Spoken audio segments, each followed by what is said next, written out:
Come in. Welcome. I'm E.G. Marshall. Since earliest recorded time, man has believed it was possible to see into the future. He has honored and showered gifts on those who purported to be able to unveil the future. However, the Bible has warned against the oracles and soothsayers and threatened them with punishment. In Leviticus 20:17, we find, "A man or a woman that divineth by a ghost or a familiar spirit, or that is a wizard, shall surely be put to death. They shall stone them with stones." This admonition has not stopped the fortune teller, the reader of palms, or the tarot cards. Here, take this orange, but do not remove the handkerchief. Place it on the floor beneath your right foot. Now, press down. Down. Use all your strength. Crush the orange. Crush it. All right, now pick it up. Examine the orange for signs. What do you find? No!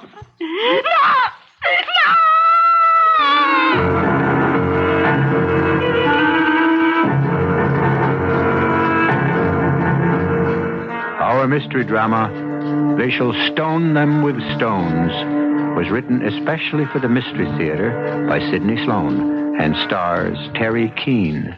It is sponsored in part by Buick Motor Division.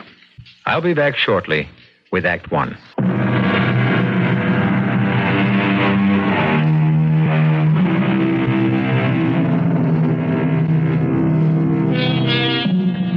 It is a gloomy, rainy day in March.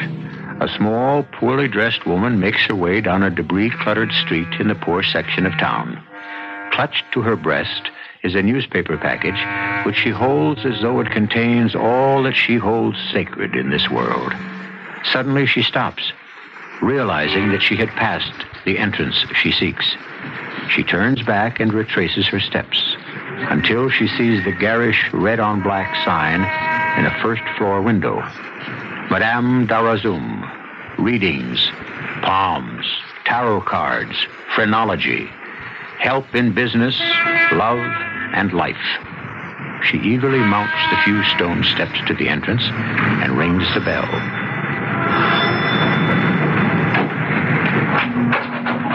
Welcome, Mrs. Fielding. Welcome to my humble house of repose and meditation. Oh, Madame Darazum, I'm a little late. I'm sorry. Please, no excuses. I foresaw that you would be tardy. Come in, please.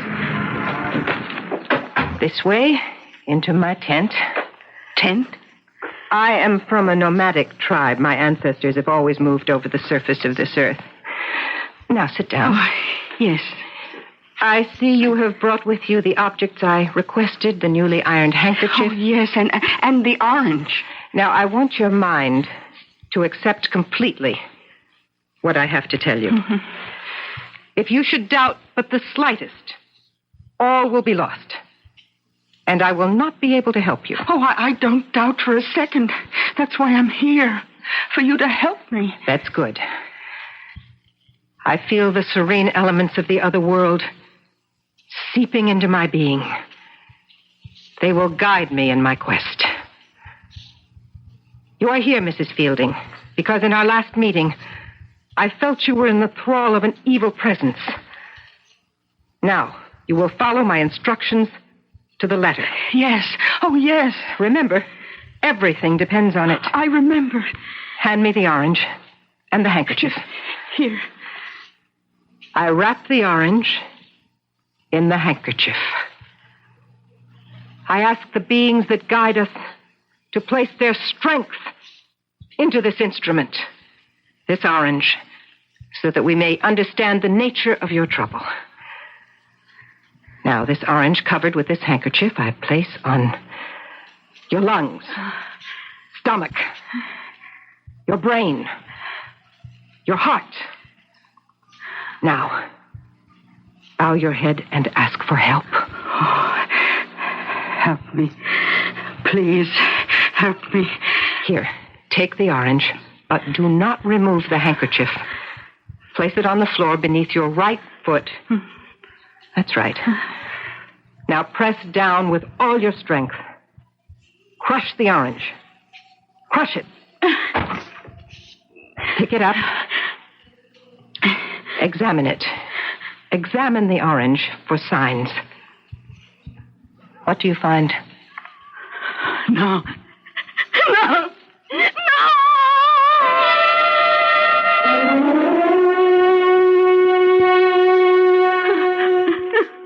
That thing, that ugly thing in the orange, what was it? It looked like a lizard or a spider or something awful. It was the evil thing that infests your body and your spirit. The powers that I called on revealed it in the orange which you crushed. That ugly thing? It was a sign warning you. You are under an evil spell. Everything you possess is infected with it. Everything? Not only your person, the house you live in, the things you possess. Now, you have savings. Money you've put away? Oh, very little. I can't save much on Charlie's salary. How much? Oh, $300-400. I have the bank book with me. Here, see for yourself. $457.18. Oh, we were never much for saving money. I must tell you that your money has a curse on it. You must go to the bank and draw out... Everything? No. You will draw out just $450 in small bills. You will bring the money here, and I will call on the spirits to wash the evil out of the money. Oh, I don't know. Your money will be completely safe. I will wrap your money in a cloth, sew it up, and give it back to you. Oh. You will take the package of money to your bank and put it in your safe deposit box. Mm-hmm. You will lock the package of money away for 1 year and 70 days to allow the evil in the money to disappear. And then your money will be clean. Oh, yes. Yes, I'll do that. I'll bring you the money. Now, remember this. This is most important. If you should open the package even 1 minute before the time is up, the money will turn into worthless paper. Oh, no, I promise. I promise I won't touch it for 1 year and 70 days. Oh, you expecting someone? No. Open up! Open up! Police! What is the meaning of this? Police, you're under arrest.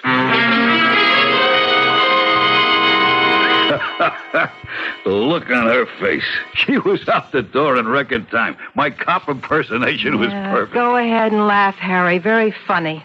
Your gangbuster entrance did me out of $450. Saved you from a stretch in the pen, you mean? So you're back into that switch the paper for the money racket. Better than the creaky old vaudeville act you and I were doing. What was wrong with it? We were a top act. Where? We hadn't worked for 3 months, and I began to get hungry. Dangerous, Emma. Too dangerous for you. For us. We ain't kids anymore. We can't run as fast as we used to. Harry, it's more than just earning a buck. I began to have... I don't know, something was bothering me. I began to feel something inside of me, telling me what was coming next. I was beginning to feel something that I never experienced before. Oh, come on. No, listen. It was a young girl. After we'd gone through all the standard stunts, I suddenly had to speak to her, to warn her. You remember I asked her to come backstage after the performance?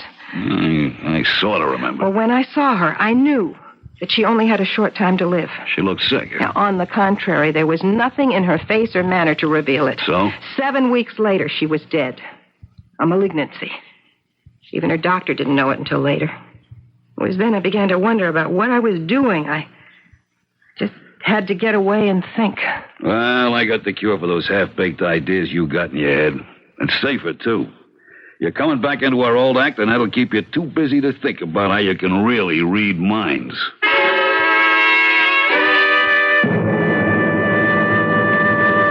Harry, if I'd have known what you was going to try and sell me, I would have locked the door. Madame Darazum and Harry Murchison. That act would have been dated in 1910. Let's go, Harry. No. Pinky, you gotta listen to me. Why, what's the point? I couldn't sell a cockamaniac like yours. We got something new. Big, sensational. Yeah, what? Tell him, Emma. Tell him about how you can really see into the future. How you can read minds. Oh, come on. Will you quit wasting my time? It's true, Pinky. Tell him, Emma. You were out to the track yesterday. Yeah, well, what's new about that? I'm out there almost every day. You bet $50 on a horse. Ticket number 3541063. 8th race. Yeah. Hey, how did I bet him? Show. Right. Yeah, what did he do? He ran out of the money. You lost. Well, you're right. Absolutely right. See what I tell you? How did you do it, Emma? She read your mind. All right, let's go. No, wait a minute. No, wait. Now, you know that wasn't bad. You can really pull that stunt. Mind reading. The real thing. What have I been telling you? Now, look, there is a spot. Yeah? It's a small nightclub. It's really a roadhouse. What kind of dough? Well, it's a small joint. Money small also. But it's a good place to break in your new act. You could start tonight. What about the money? Harry, hold it. Pinky's right. We got to break the act in. We'll take it, Pinky. Oh, great. You know, I got to hand it to you, Emma. You sure knocked me cold with that one. Even my own wife don't know I lost her. She was out in the track with me. Well, I'm sorry to have to shove you out like this, but I got a million people waiting to see me. So, look, go out the side door here. Yeah. Okay, Pinky, we'll be seeing you. Right. Call us, huh? Bye. Well, how do you like that? We got a job, and it's only a beginning. How'd you do it, Emma? You really read his mind? No such luck. I was sitting next to the wastebasket. I saw the torn stub of a race ticket lying on top of the other waste paper. I could read the amount, date, ticket number, and race without any trouble. The rest I just put together. It was a good guess. He wouldn't have thrown the ticket away if he'd won. May I have your attention, ladies and gentlemen? Madame Darazum, known all over Europe and Asia for her great psychic gifts, will entertain you with a demonstration of her powers. I will go among you, and by your concentration and her telepathic skill, Madame Darazum, blindfolded, will look into your innermost thoughts and perhaps be able to warn of dangers lurking ahead. Now, ladies and gentlemen, Madame Darazum. Are you ready, Madame Darazum? I am ready, Mr. Murchison. I am standing next to a person, Madame Darazum. You are standing next to a lady. You are correct. She is holding a valuable object in her hand. If you had a thought about it, what would you say? The lady is showing you a watch. It is an old watch. One more bit of information. Concentrate. It was given to her by her father, who is no longer living. Thank you, Madame Darazum. Thank you. Now let us try something more difficult. I am facing an individual. You are speaking with a gentleman. That is correct. Now he shows me something important. Can you identify it for the assembled audience? Wait. I see a small card. Numbers on it. It is a Social Security card. Correct. Absolutely correct. Can you give us the first 3 digits? Think. Separate your lines of communication. Oh, I know you can do it. I have a 2. Right. Go on. I have a 7. Go on. Don't stop. I have a 0. The first 3 digits are 270. Wonderful. You are absolutely correct, Madame Darazum. No, hey, wait a minute. Just a minute, sir, please. No, it's a trick. It's just a trick. You were giving her signals. What do you want me to do? Just give me the rest of the numbers on my Social Security card, if you can. Very well. Now, I want you to think of only one thing. The numbers. Okay. I'm thinking. The numbers are 270. Yeah? 01 08 49. Is that correct, sir? That's right. Whoa. That is right. Thank you. Now, for myself and Madame Darazum, I say good evening. We shall be back for the next show. No, there's something else I must speak. Madame Darazum will be back later. No, I must speak now. There is a woman at the table behind you. Madame Darazum, you are tired, weary from your telepathic feats, and I... That woman is wearing an opal brooch. Yes. Would you hand the brooch to Mr. Murchison, please? Very well. I'm holding it in my hands. The donor of that brooch is dead. Am I correct? The lady nods her head in the affirmative. You are correct. Wait. The brooch was not given. What are you saying? Reconsider what you were saying. The brooch was taken. The owner of the brooch did not die a natural death. She was murdered.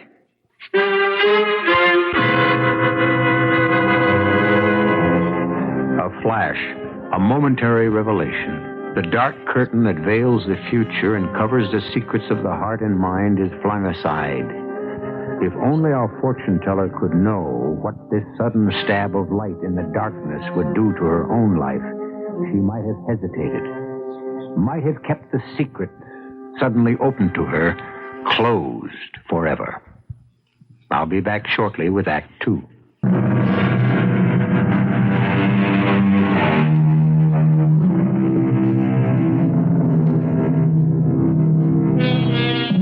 There's an old saying, if you're good, you succeed. If you're too good, you fail. Madame Darazum and her partner will find out the truth of the old adage. Next morning, they were surprised to find that their act wasn't the smashing hit they had thought it was. Look, there's nothing more we can do. You were fired. Canned, thrown out. The owner of the club don't want that kind of aggravation you caused him. I was there, wasn't I? I don't blame him. You gotta admit, Pinky, the act was sensational. Yeah, well, that kind of sensation he don't need. He'll probably have a dozen lawyers sitting on his front door tomorrow morning, suing him for $1 million apiece. What got into you, Emma? What, did you go out of your head or something? Make a statement like that? She couldn't help herself, Pinky. She gets a message like that, he's gotta get it out. Yeah, well, you're finished after that. And even if you were still saleable, I wouldn't touch you. Too dangerous. What do you mean? Just what I said, dangerous. I mean, if you were right about that woman being knocked off, don't you think the guy that did it is going to be interested in keeping you quiet? Perhaps permanently.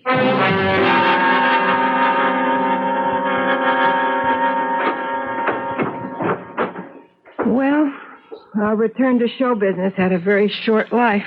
Who are you blaming, Emma? Oh, Harry, I'm sorry. I know how much you wanted to get the old act going. You went too far. Could have been a real moneymaker. Now, no use crying. Better get our clothes packed and get out of this hotel. Out of work, we can't afford it. I can always go back to the old fortune-telling racket. Me's the shoe? Oh, no, thank you. Well, you suggest something. Oh, I'm all out of suggestions, Emma. Yeah? Someone asked for us? Leave his name? Oh. Strange. Okay, if he comes in again, call me. Don't tell him we're in. Just get his name and where we can reach him. Thanks, Eddie. What is it? I don't know. It's kind of got me nervous. Someone looking for us. Why should that make you nervous? Well, you know what Pink said about the guy wanting to keep us quiet. Oh, Harry, come on. You're going to make our lives miserable if we have to keep looking over our shoulders to see who's following us all the time. Well, you are the mind reader. You ought to be able to see what's coming and avoid it. Well, that's the trouble, Harry. It's in and out. Most of the time, I can't see a thing. Oh, what is this? Hello. Harry, this is Pinky. Oh, Pinky. What's up? I just want to tell you, you got more lives than a cat. What are you talking about? The act, it's on again. You mean someone wants us? You're right. Big job. BCB Hotel Syndicate. They got places all over the country, all over the world. Well, they're always looking for acts they can send around to all their spots. Emma, good news. We're working. When do we start? Tonight, the big shot Gaxton, Wilton Gaxton, head man for the hotel chain, is giving a party out on the island. Car and chauffeur will be sent for you. Can you do it? Can we? Pinky, I don't know what to say. Well, don't say nothing. Just send money. Oh, well, do me a favor. Yeah? Tell Madame Darazum, just a regular act tonight. Stick to the routine, and for goodness sakes, don't ad-lib.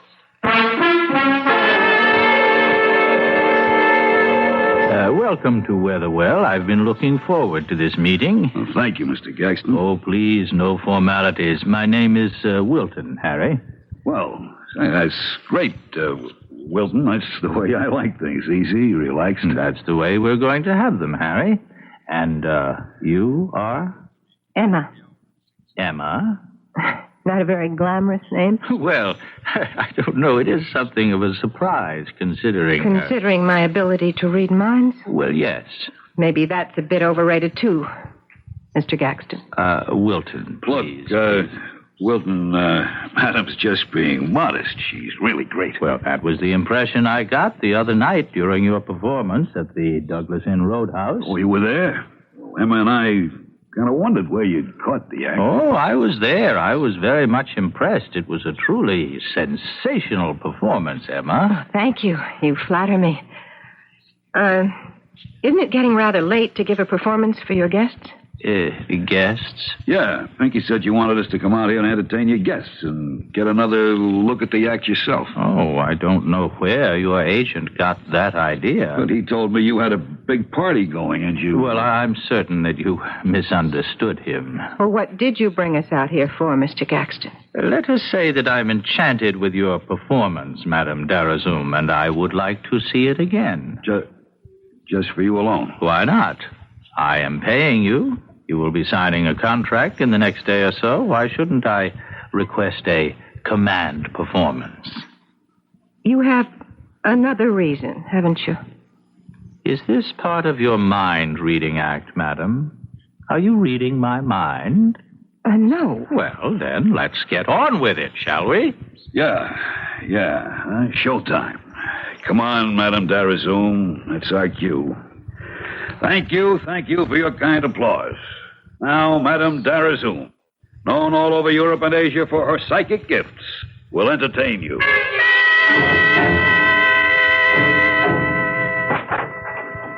Your quarters, I think you will find them comfortable. Just one thing.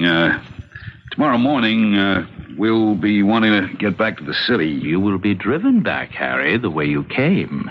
When does this tour start? I understand we're to visit and play the many hotels on your circuit. I'm not familiar with the arrangements, Emma. Perhaps your agent, Mr. Shears, could brief you on that? All right. We'll talk to him. Yeah, Pinky should know. Then I shall bid you good night. Oh, Mr. Gaxton? Yes? You asked us to go through our act tonight for you alone. Well, why not? I wanted to see what I was buying. When we finished, you gave us no indication of your feelings about it. You didn't applaud. You didn't even smile politely. Were you disappointed? Well... You were disappointed. Frankly, madam, yes. Now, look, how can we be expected to do a decent job with no audience? You know, to a performer, an audience is all important. It makes all the difference. Wait a minute, wait. You're being too defensive, Harry. I wasn't too disappointed in the act. I was just a bit put off that Madame Darazum didn't pull any surprises. Like she did the other night? Yes. I'm glad she did. Pinky, he specifically warned her not to pull any surprises. Oh, I see. But it was that which sold me on your act. It was the part I found attractive and fascinating. Well, now, good night. How do you like that? Pinky wants us to keep the act under control. Gaxton only buys the act because you nearly caused a riot. How can you guess him? I don't believe Mr. Gaxton is saying everything that's on his mind. I'm not absolutely certain. But he's concealing something. Yes. It has something to do with the opal brooch. He's mixed up in that business. Or it could be... I'm not completely sure, but why don't you say it, Harry? Murder.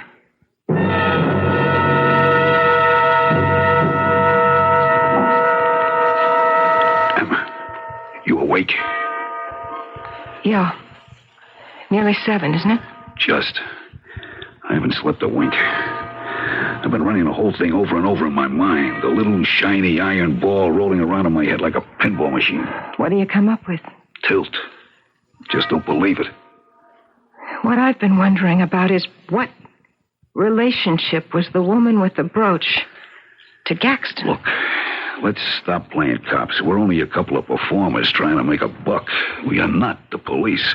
We have nothing to gain and plenty to lose by kicking this out into the open. Yeah, I agree. What's more, it'll kill the job. The contractor working the hotels he heads up. We'd be crazy to burn up our own meal ticket. You're right, Harry. We'd be crazy to do it, but something tells me we have no choice. What do you mean, no choice?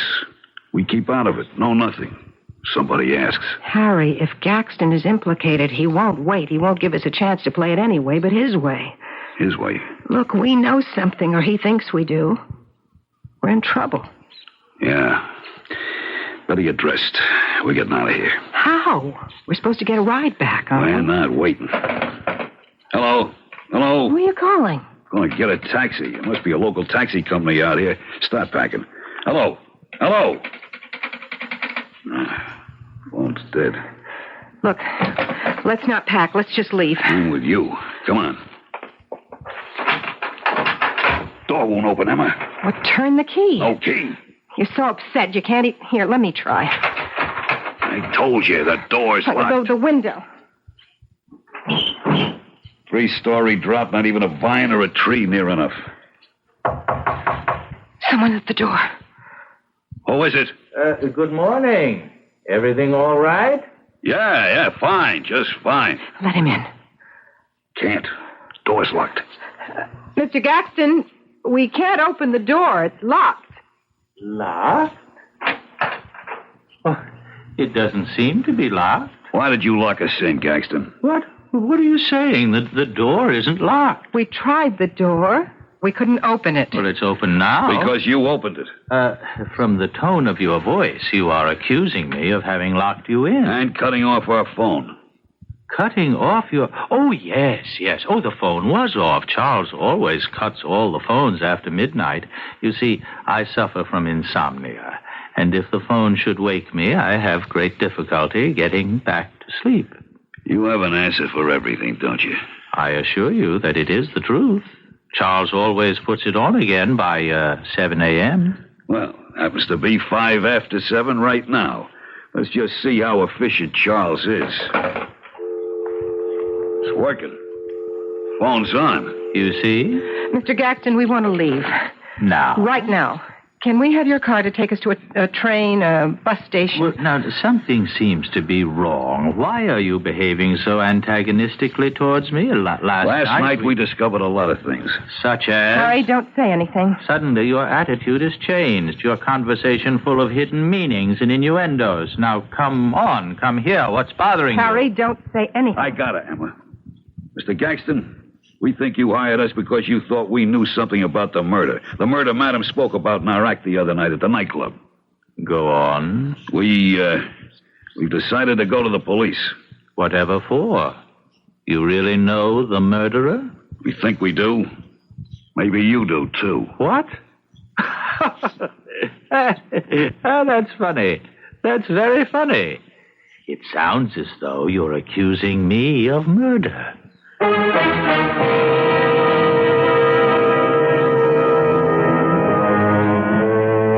In the lexicon of professional mind reading, Rule 1, to which Madame Darazum had always adhered, was that one had to be relatively certain before making a prediction. Harry's blurted-out accusation of Wilton Gaxton violates that rule. She was anything but certain of his guilt or his motives, and there is now in the back of her mind a feeling that nothing but disaster can result. I'll be back shortly with Act 3.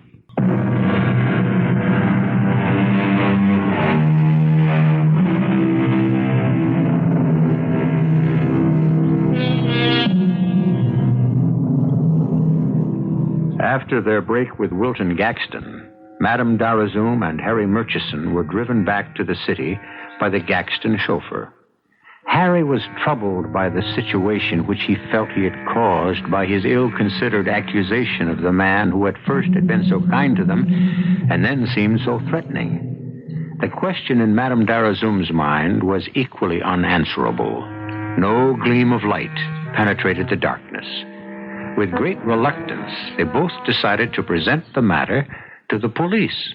Now, what you're saying could be very damaging, Mr. Murchison, and consequently could bounce back and cause you and your wife a lot of trouble. We told you what happened, Lieutenant, exactly as it happened. Yeah, your story is very interesting, but unsubstantiated. I mean, you've got to have facts, not a hocus-pocus vaudeville performance. Madame Darazum can read minds. I'm familiar with your act, and also with your records. I don't think anything you two would say in court would cause too much excitement. You're saying we're lying, that this whole business is just a stunt. Publicity, that's what you want, isn't it? I mean, it's good for the act.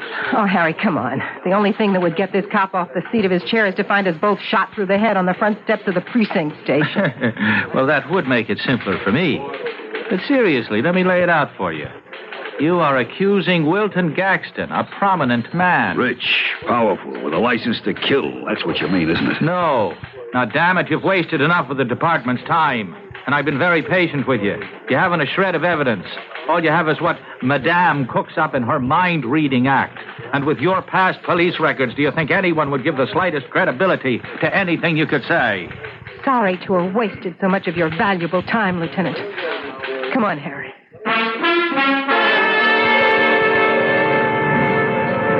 Well, that was a waste of time. You wanted to go to the police, Harry. I knew what the answer would be. Let's grab a taxi and get back to the hotel. We gotta check out before 1 o'clock or we're stuck for an extra day. And with our bankroll, don't you think a bus would be more sensible? Taxi! We haven't got time for the bus. Taxi! Taxi!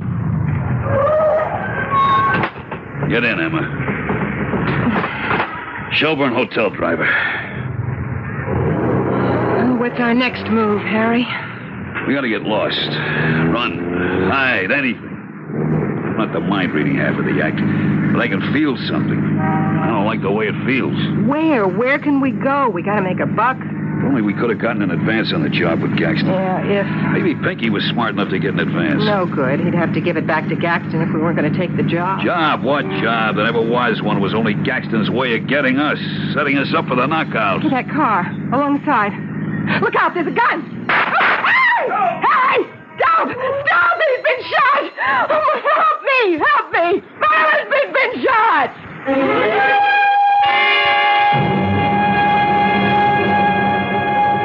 When did the doctor say he'd let you out of the hospital, Murchison? I could have gone out yesterday afternoon, but I didn't want to leave. Not without police protection, Lieutenant. Remember just yesterday when we talked to you, you said it was a publicity stunt? 20 minutes later, Harry had a bullet in his shoulder. Lucky thing that bullet wasn't a few inches over. All right, I was wrong. I admit it. Hey, he admits it. Guy has to get nearly killed before he gets any notice from the cops. Okay, you want police protection, you got it. What about Gaxton? You're going to pick him up? And lose my job? We haven't got a thing on him. Oh, here we go again. Hey, Harry! Harry, Emma, take a look at those newspapers. You've got coverage in every one. Front page. Mystic Reed's mind gets shot. Oh, and here, look at this one. Mind of killer unmasked by seer. We saw all the papers, Pinky. Oh, yeah, sure, you saw them. But do you know what this means? It means some nut is trying to kill me. That's what it means. I don't think it was you he was after, Harry. I'm certain that it's Madam here who's being hunted. Who's this? Oh, Pinky, I'd like you to meet Lieutenant... McCloskey, Edward McCloskey. Mr. Shears, our agent. How do you do? Now, Mr. Shears, you started to say something and you were interrupted. Something like, you know what it means. Yeah, but I was going to tell my clients that I have been simply deluged with offers. Folks, if I could just get you out of that Gaxton deal, I could get you 3 times what he offered. Don't worry about Gaxton, Pinky. We wouldn't work for him if he gave us Fort Knox. We haven't signed anything and we won't. Oh, great. Then I've got a job for you. Starts tonight. Pinky, hold it. What? We're not working for anyone. We just want to get away. I don't get it. Look, just say we're allergic to getting killed. Someone's out to get us. He missed the first time. Maybe the second time his aim will improve. With police protection, what could hurt you? And the fact that there are cops around makes it even better. You know, authentic. It's a natural. No. Wait a minute. I want you to take the job. What? Take it. It's the best thing you could do. The killer, if there is a killer. Do we have to go through all this all over again? Okay. The killer will want to have another chance at you. He must be worried that you know something about him. I'll give you complete coverage, and when he makes his try, we'll be there to nab him. So I'm to be the bait in your mousetrap, Lieutenant. Can you give me a better plan? Oh, do it, Emma. Harry, I tell you, it's a great idea. Oh, spoken like a true agent, Pinky. You've got nothing to lose, not even your 10%. Well, what do you say, Harry? Well, all right. Good. Why not? Better than going around wondering when it was going to happen. This way, it'll force it. When do we start, Pinky? Tonight.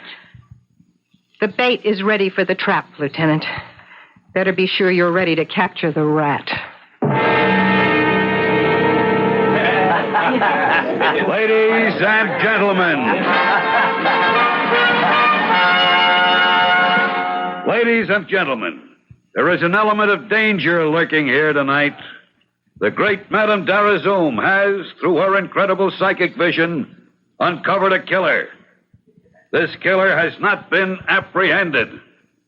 Madame Darazum is the only one in the world who can point the finger at him. And he will try to prevent this at any cost. Please notice that my right arm is in a sling.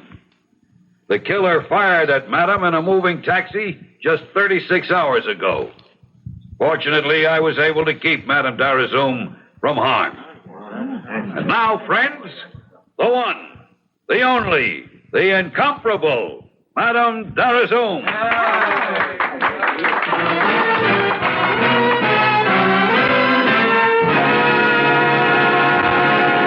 Oh, you were a smash, Emma. Yeah, well, I'm exhausted. The strain was just too much. But he didn't show. I was watching all through the act. I didn't feel he would, actually. Not through the performance. Police all around? Yeah, street clothes, all trying to look like customers. Hey, you know who came in while you were doing the last reading? Gaxton. Right.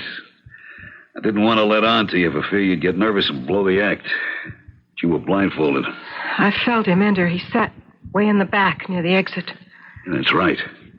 The human radar was working tonight. Yes. Something else. I felt a warning, a flash of danger. And it's still there. Look, Emma, the lieutenant's still around. All his men, too. Gaxton wouldn't try anything. No, I suppose not. I just can't help feeling.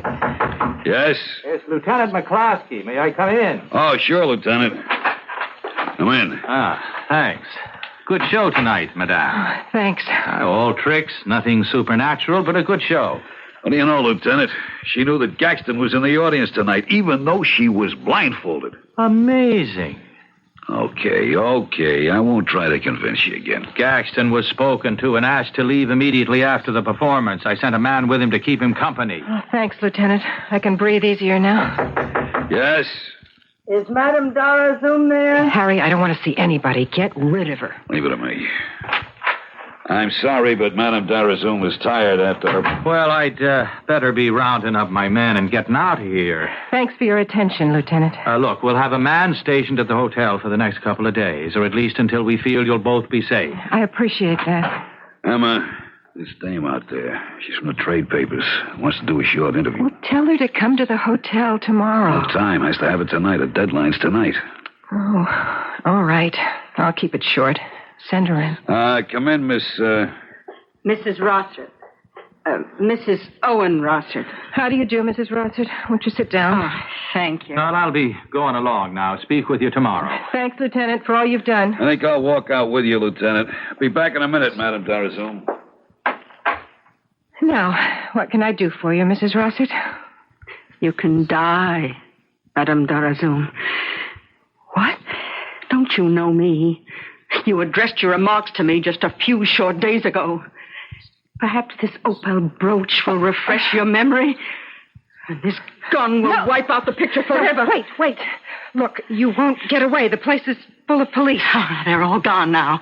The lieutenant was the last one here. His car was waiting outside. He'll be gone, too. Please, I know nothing about you. I had a brief, cloudy picture. That's past, gone from my mind. It's too late. You know too much. You know I killed my stepmother for her money. She'd lived too long, the miserly old witch. And now I shall kill you, so you won't be able to tell the world. No, you'll be caught. You'll go to prison.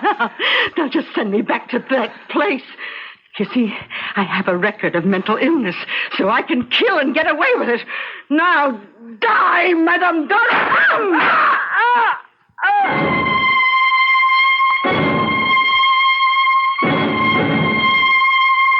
The doctor says the wounds were both superficial. You'll be out of here inside of a week. Looks like you and I are playing more time in hospitals and on the boards. Oh, I think our trouble is over. They got that Rossett dame, and she's back in the sanitarium. For good this time. Oh, and I didn't tell you. What? We're out of a job again. Seems we caused too much excitement. Sounds like the story of our lives. That must be the doctor. Said he'd be around to see me. Come in. Mr. Gaxton. Still afraid of me? No. I'm sorry about that. You see, we... Water over the dam, no hard feelings. What I want to know is, have you spoken to your agent, Mr. Shears? No. Oh, then you haven't signed the new contract I've had drawn up for you? But... No buts. I want your act. And the contract will run for 2 years with options for renewal, twice the money, and no cancellation clause. What do you say?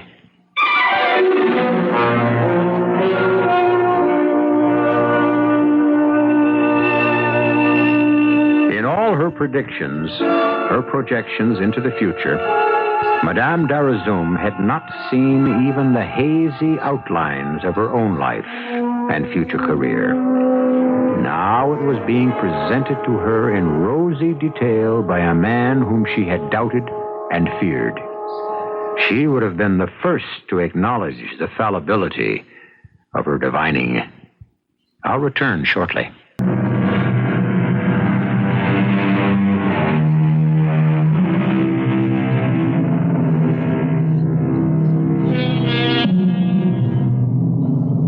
In Deuteronomy 18:19, the Bible warns us again, "There shall not be found among you anyone that useth divination, a soothsayer, or an enchanter, or a sorcerer, or a charmer. For all that do these things are an abomination unto the Lord." But despite these warnings, there are many in the world who cannot resist the temptation to delve into the unknown.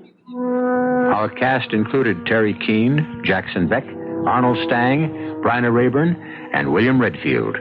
The entire production was under the direction of Hyman Brown. And now, a preview of our next tale. Clamps, please.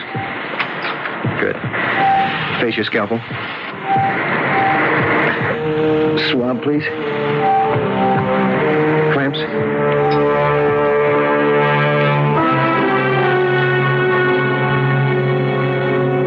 How'd it go, Brian? No problem. Finally got in touch with Mr. Clay's daughter-in-law. She and her husband are on their way into the hospital, breathing fire. About what? Well, they felt they should have been consulted about the operation before it happened. Simple appendix. Why not? Dr. Marshall. Yes, Dr. Schaefer. What? Respiratory failure. Why didn't you tell me sooner? No, I'll be right up. Mr. Clay? Yes.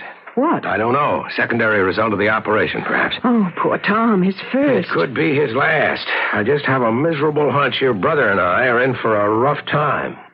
This is E.G. Marshall inviting you to return to our Mystery Theater for another adventure in the macabre. Until next time, pleasant dreams.